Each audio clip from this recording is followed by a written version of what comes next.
Day 1 in your new job. A Monster Guide. It takes a lot of effort to secure a new job, so make the most of it and enjoy your new working environment. On day 1, dressing your best will make you feel good and your confidence will infect those around you.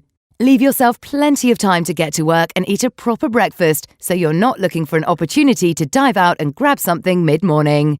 Remember the qualities that got you the job in the first place. Smile, be positive, make eye contact, greet new colleagues with a firm handshake. It's a bit like the interview, but this time you've got to make a good first impression with many more people. It's okay to be a little nervous and on your guard at first. You'll have plenty of time to relax into your new role in the weeks to come. You're unlikely to be asked to do any real work on your first day. That will be saved for after your settling in period. Whatever you're asked to do, make sure you give it 100% effort. Being courteous should be a basic attribute anyway, but make sure you don't accidentally rub anyone up the wrong way on your first day. Everyone you encounter, from the receptionist right up to the big boss, should receive the same impression of you, polite and respectful. Make it your business to introduce yourself, especially if your new manager doesn't introduce you first. With so much else to organise, they sometimes forget. Feel free to ask advice. Don't stand there shuffling your feet if you don't know where to go or what to do.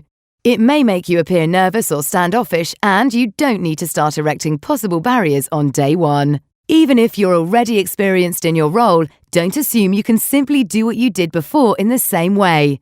While there are probably plenty of skills you can transfer, every workplace has its own way of operating. Keep your eyes and ears open and try to fit in as smoothly as possible. A definite phrase to avoid is, "We didn't do it like this in my last company." It's guaranteed to wind up your new colleagues. Join in any coffee breaks or anything that gives you a chance to get to know your new colleagues on a more personal level. They will be able to help you to understand the unwritten rules of the workplace, from answering personal mobile phone calls to nipping outside for a cigarette. Keep an eye out for the office cynic. There's always someone who wants to tell you what a dump you've come to, even if they've been there for 20 years and secretly love the place. You should also be cautious of anyone trying to be too friendly until you have got a proper idea of the office politics. By being too close to one group, you could alienate yourself from others, especially if they're not popular in other parts of the company. Never talk your last job or company down, and be discreet in what you say about former employers.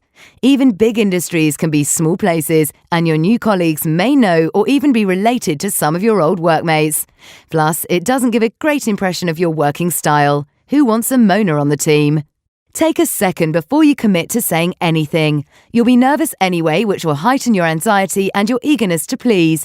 So consider your responses and actions. It's better to be tagged as cautious and thoughtful rather than rash and impulsive. Be the one who volunteers for something, like changing the bottle on the water cooler or doing a coffee run.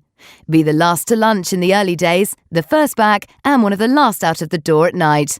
Show your new colleagues that you're committed and mean business, but also looking to integrate yourself as one of the team.